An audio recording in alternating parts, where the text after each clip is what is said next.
Halo, assalamualaikum warahmatullahi wabarakatuh. Jumpa lagi bersama saya di channel Mas Vincent. Oke teman-teman, jadi di sini ada kulkas Polytron ya.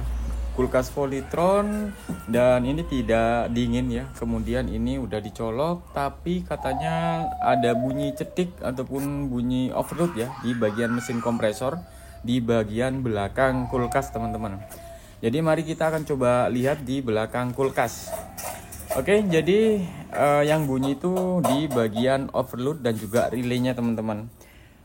Kenapa bisa bunyi? Karena mesin kompresornya macet teman-teman ya. Nah, sekarang kita akan coba pasang tang ampere ya. Jadi kalian harus hati-hati karena ini masih ada tegangan. Oke, nah ini ya.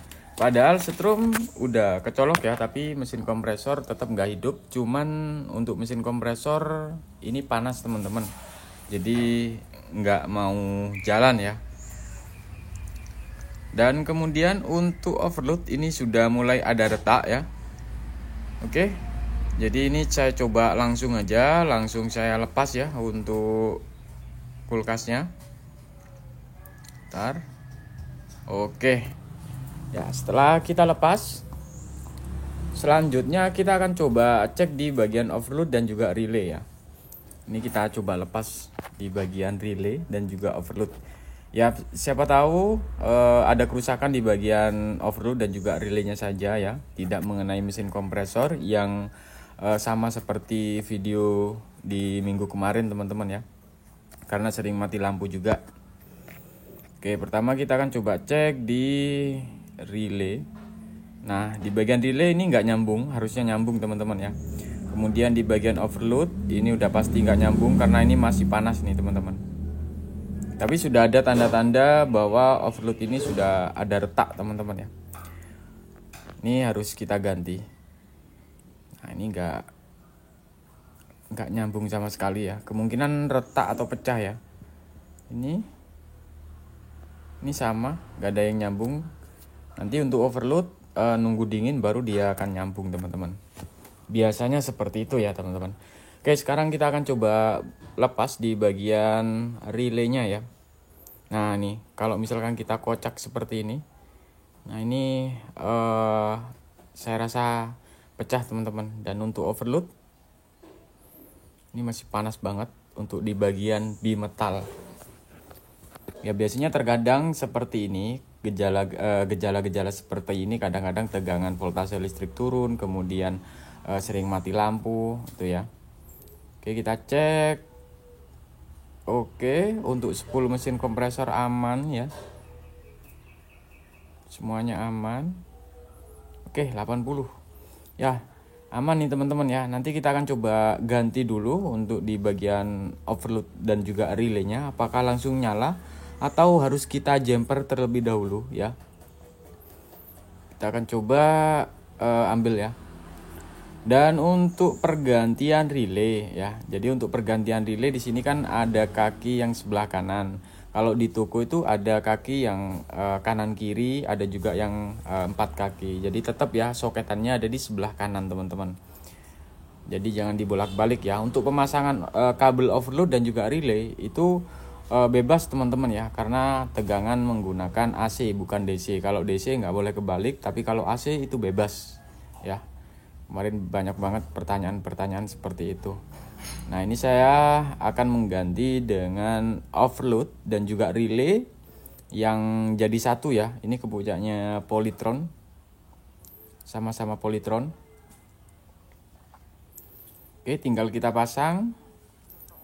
Kemudian tinggal kita pasang tang ampere, apakah langsung nyala atau harus kita jumper terlebih dahulu. Oke, seperti ini. Oke, sekarang kita akan coba nyalakan teman-teman ya. Dan perhatikan untuk di bagian tang ampere ya. Oke, jadi udah nyala teman-teman ya untuk mesin kompresor. Ini udah 0,7 ya. Nah, jadi seperti itu teman-teman. Jadi saran saya ketika sering mati lampu mendingan dimatikan aja ya teman-teman untuk kulkasnya supaya tidak terjadi kerusakan pada area mesin kompresor, kemudian pecah di bagian relay ataupun overloadnya teman-teman. Itu sih saran saya. Kemudian kalau misalkan udah nggak dingin, mendingan kalian cabut untuk stop kontaknya teman-teman ya. Jangan dinyalakan. Karena efek sampingnya atau dampaknya itu nanti ke bagian mesin kompresor jebol teman-teman ya. Kalau di bagian relaynya ataupun offloadnya ini udah dol, dia nggak bisa memutus arus, maka mesin kompresor ini akan jebol teman-teman, akan rusak. Nah itu akan menambah biaya nanti ketika perbaikan teman-teman ya. Jadi cukup mengganti di bagian relay ataupun offloadnya teman-teman. Nah ini saya coba buka ya di bagian relaynya. Tapi saya yakin untuk di bagian relay ini retak mungkin teman-teman ya. Ini udah sekitaran 5 tahun lebih lah ya untuk pemakaian kulkas, tapi masih bagus ya, orangnya bersih. Nah ini ya, ini coba kalian lihat nih. Nah ini teman-teman ya, ini ada retak dikit nih teman-teman, tuh ada retak dikit, jadi dia nggak bisa nyambung sehingga mesin kompresor dia macet teman-teman. Biasanya seperti ini, terlalu panas, mesin kompresor terlalu panas sehingga bimetal dia akan retak teman-teman, atau bisa juga karena faktor usia teman-teman. Jadi seperti itu ya. Jadi cukup mudah untuk mengatasi kulkas yang tidak dingin tapi lampunya menyala, mesin kompresornya hanya panas saja, kemudian bunyi cetik di bagian mesin kompresor atau di bagian belakang bawah kulkas teman-teman. Nah, ya nanti ini kita tutup kembali teman-teman. Jadi cukup mudah dan gampang banget untuk memperbaikinya teman-teman. Oke, mungkin itu aja, dan jika teman-teman ada pertanyaan silahkan tulis di kolom komentar. Akhirul kalam, assalamualaikum warahmatullahi wabarakatuh. Sampai jumpa di video selanjutnya.